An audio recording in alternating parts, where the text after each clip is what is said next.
My name is Vanessa Matthews, and this is my presentation for Small Groups Communications Fall 2024, Conflict and Cohesion.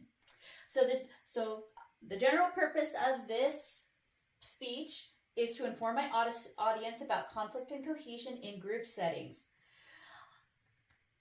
And more specifically, to inform my audience about conflict styles and conflict management. If you are a human in 2024, you have been there. You have been having a fight with a coworker, a spouse, or maybe even yourself over something stupid or something you deemed important. Do you know how to fight well? Do you know how to make your fights fruitful? Today we are going to learn not only how to fight well, but hopefully grow closer in your relationships while doing it. Maybe conflict hasn't been modeled well for you, or maybe you are the type that shies away from conflict. Whatever you are on the conflict resolution spectrum of skills, there is something in this speech for everybody. Not only am I a human in 2024, but I have been studying how groups form and what practices to implement to get the best group cohesion by studying our textbook, Working in Groups, Communication Principles and Strategies. I have been able to come up with what conflicts are in groups, conflict styles, and conflict management strategies. Let's define what a conflict in a group looks like. Let's watch an everyday conflict that you and I may have. Okay, so this is the disputed poster. Now, one at a time, I want you to express your feelings using I emotion language and no judging or you statements. I got this poster for Christmas, and I feel I want to see it every day. It makes me feel like the babies are the true artists, and God has a really cute sense of humor. Come on, seriously, I don't like looking at it. It's creepy and in bad taste. It's just offensive to me. It makes me think of the horrible, frigid stage mothers who forced the babies into it. It's kitsch. It's the opposite of art. It destroys art. It destroys souls. This is so much more offensive to me than hardcore porn. Okay. Stop. Let's see if we can't just brainstorm and find some creative alternatives that are win-win. Win. Yes, thank you, Pam. How about Angela makes the poster into a t-shirt which Oscar wears? That way he can never see it, and whenever she looks at Oscar, she can see it. Win. No. That's no. Okay, well, brainstorm. Own the solution. How about I leave it up? How about she takes it down? How about Angela can keep it up on Tuesdays and Thursdays? Okay, that is called a compromise, and it is style 3, and it is not ideal. To sum up, win-win, make the poster into a t-shirt. Win-lose, take the poster down, compromise Tuesdays and Thursdays, and the answer is make the poster into a t-shirt. Win-win. Win. Fine. It is done.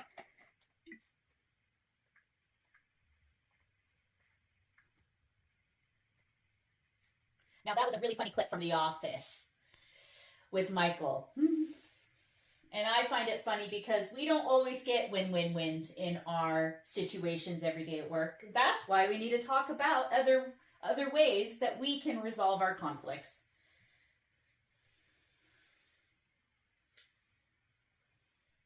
So what is a conflict? A conflict can take the format of a disagreement regarding goals, ideas, behavior, roles, or group procedures. This is different from cohesion, where there is mutual attraction and teamwork that holds the members together. Effective groups learn to balance these two entities. There are 3 types of conflicts that groups need to watch out for, which include task conflict, which is a disagreement about issues, ideas, actions, or goals.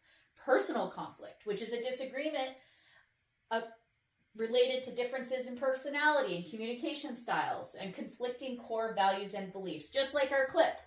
One party held a different belief about the baby picture than the other party. And then procedural conflicts, a disagreement among group members about the method, processes, or policies the group should use. And there can also be constructive and destructive conflict. Constructive conflict is an approach to a disagreement in which group members express differences in ways that value everyone's contributions and promote the group's goals. We all win. Destructive conflict is a disagreement expressed through behaviors that create hostility and prevent the group from achieving its goals. So think about your conflict being fruitful or adding fodder to your fire.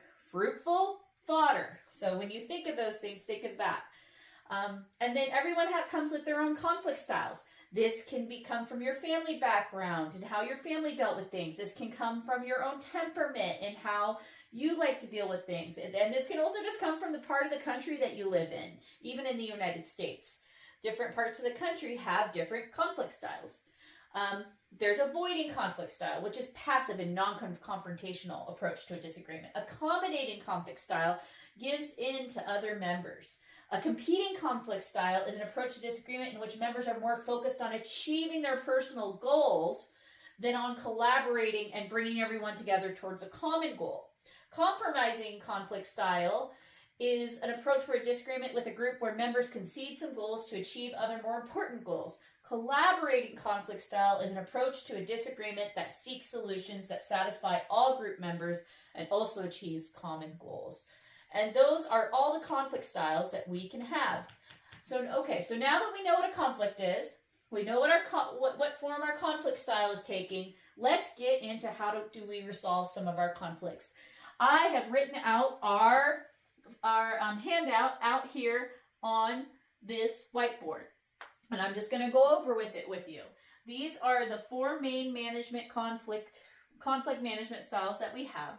We have the 4 R's, which is reasons, reactions, results, and resolutions. We have anger management. We need to, for people to understand their anger, calmly express what they're feeling, create the climate that they want, and listen to others. We also have the cooperative negotiation management style, conflict management style. We need to separate people from the problem, focus on the common interest, offer concessions, have a variety of possible solutions, and use objective criteria. And finally, we finish up with the AEIOU model. Assume others mean well, express your feelings, identify your goals, have the outcomes be what you expect between both parties, and understanding mutuality. These are wonderful tips and tricks that can help you in how you go about resolving conflict in your everyday life. In conclusion, we all have relational conflicts in all of our lives, being a human in 2024, but we don't have to be overwhelmed by them with the right tools. Remember that you are a human, and conflicts will arise in the end, but they only grow us in character. We grow together as a team as we work through the everyday to make our fights fruitful. And I'm just going to leave you with a quote from President Ronald Reagan, who remarked once, "Peace is not the absence of conflict. It is the ability to handle conflict by peaceful means." Thank you so much for coming today.